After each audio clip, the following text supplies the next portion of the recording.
Trumpets of Truth International, serving up this food for thought.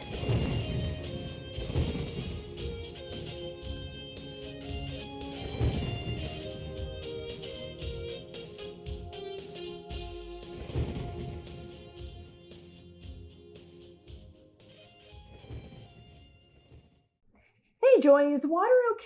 Absolutely. Thank you. Perfect. There it is again. What's that, Taylor? Babylon. Everywhere I read in the Old Testament, I see Babylon. Well, she was always coming against Israel. In fact, she is the mother of all the evil we see in the world today. Whoa. You guys, aren't you getting way ahead of yourselves in history? Babylon started way before then. Well, when exactly did it start?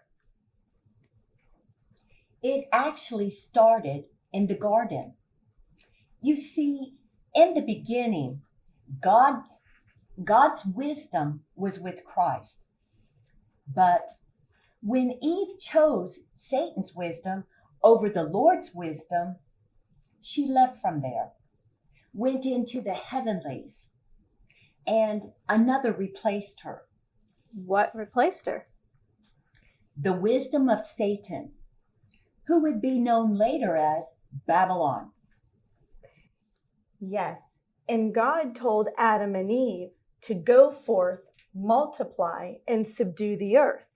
He intended for the Lord's wisdom to guide and direct them. But everything they do or would do would be directed by the wisdom of Satan. Enoch called her the spirit of unrighteousness. Oh, I remember all that from Proverbs. Christ's wisdom could not find a place to dwell with man and left. Yes, she did. And according to Enoch, the spirit of unrighteousness came forth from her chambers to dwell with us. She is better known today as Queen Mother, Leviathan, Jezebel, Babylon. Yes, she is actually the bride of Satan. Yeah, she hates Jesus and his people and will be giving us trouble right up to the end. Taylor, if you will turn to Revelations 17:5, we'll get a better look at her. Okay. Up. 17:5. You want me to go start reading? Sure. On her forehead a name was written, Mystery, Babylon the Great, the mother of harlots and of the abominations of the earth. Okay. If you will turn to Revelation 18 and read 2 and 3, please. Okay. And he cried mightily with a loud voice, saying, Babylon the Great is fallen, and has become a dwelling place of demons, a prison for every foul spirit, and a cage for every unclean and hated bird. For all the nations have drunk of the wine of the wrath for fornication. The kings of the earth have committed fornication with her, and the merchants of the earth have become rich through the abundance of her luxury. So, we can see that she is the mother of all evil. Every bad thing in the world, false religion, wars, murder, rape, animal abuse, child abuse, right down to the destruction of our planet is the fruit of Babylon or the Queen Mother spirit. And all this started with Satan? Yes, and Satan was made privy to much of God's original plan for mankind before he fell. He was created to be our guard, our covering over the people and the earth. He understood God's desire to have a government to shield and protect his people, and that it would be named Zion.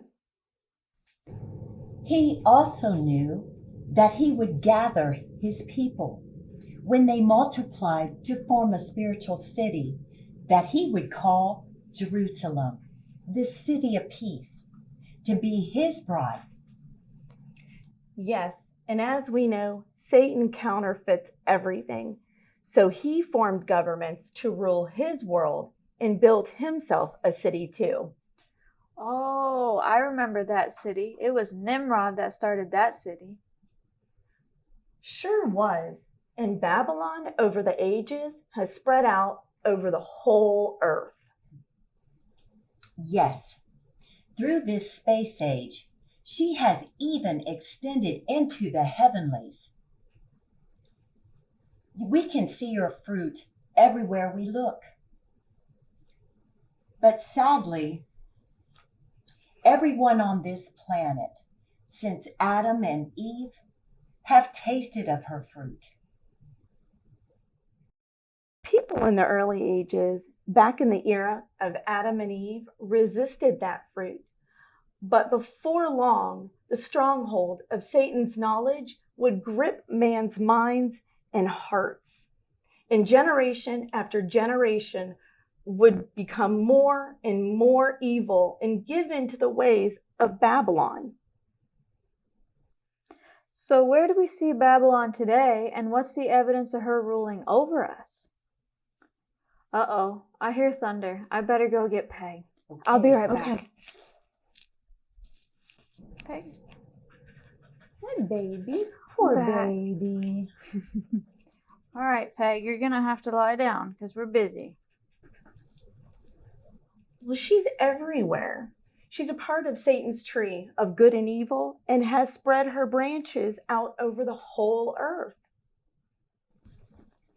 Just look at the world systems. To start out with, look at her huge colleges, her beautiful school buildings, all over the world, used to promote and spread her knowledge. And remember how God gave us the whole earth and everything on it in the beginning? Well, she has shrewdly stolen all of our resources and given them to the people that best served her husband. The wealth of the world is in all the wrong hands. We can see this through the different classes of people, the very rich and the very poor. I think one of the biggest signs of munching on her fruit is the sexual immorality and perversion that we see in all of the systems in the world today. You see it in our governments, in our schools. You see it in today's society, big time. A kind of interesting side note to all this is the world's people don't realize that the things they do, the actions they take, are not only evidence in the natural, but in the supernatural as well. They are either from the fruit of the tree of good and evil or from the fruit of the tree of life. What exactly do you mean by that? Well, on your own time, read Leviticus 19:28. It says there, we're not to cut ourselves or wear tattoos. Oh, wow. Yes, and what about where the word tells us that women should dress modestly and that men should dress like godly men? God's will is totally ignored in today's society. I can understand that one now. If the shorts get any shorter and the dresses get any sheer, they'll all be nudists.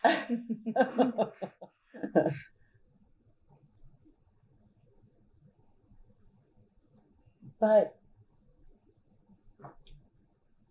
the sad part of it is, guys, there's a harvest coming soon.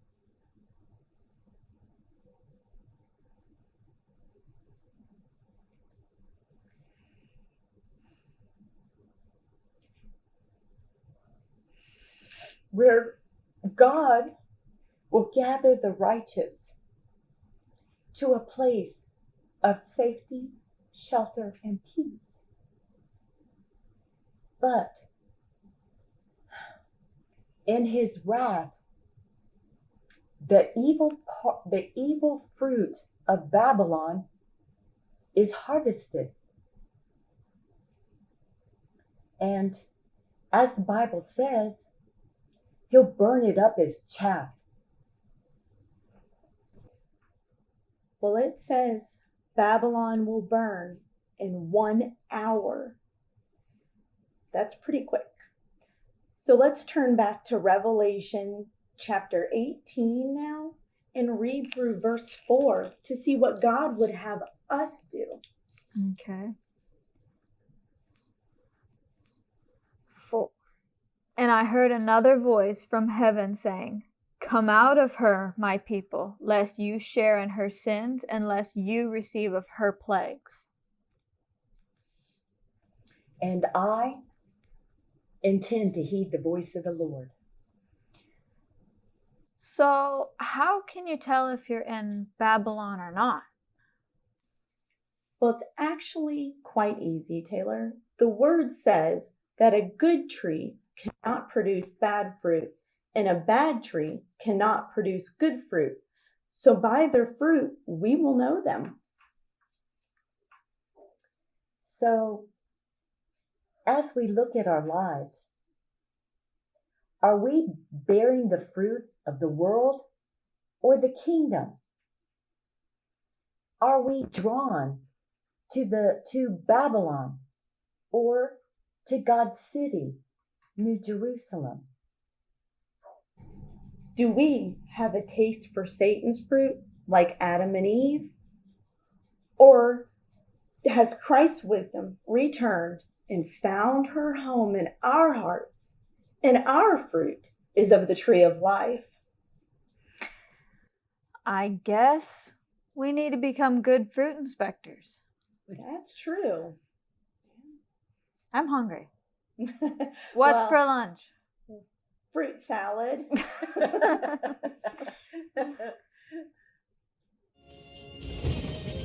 Hope you enjoyed this food for thought, and we'll see you next time.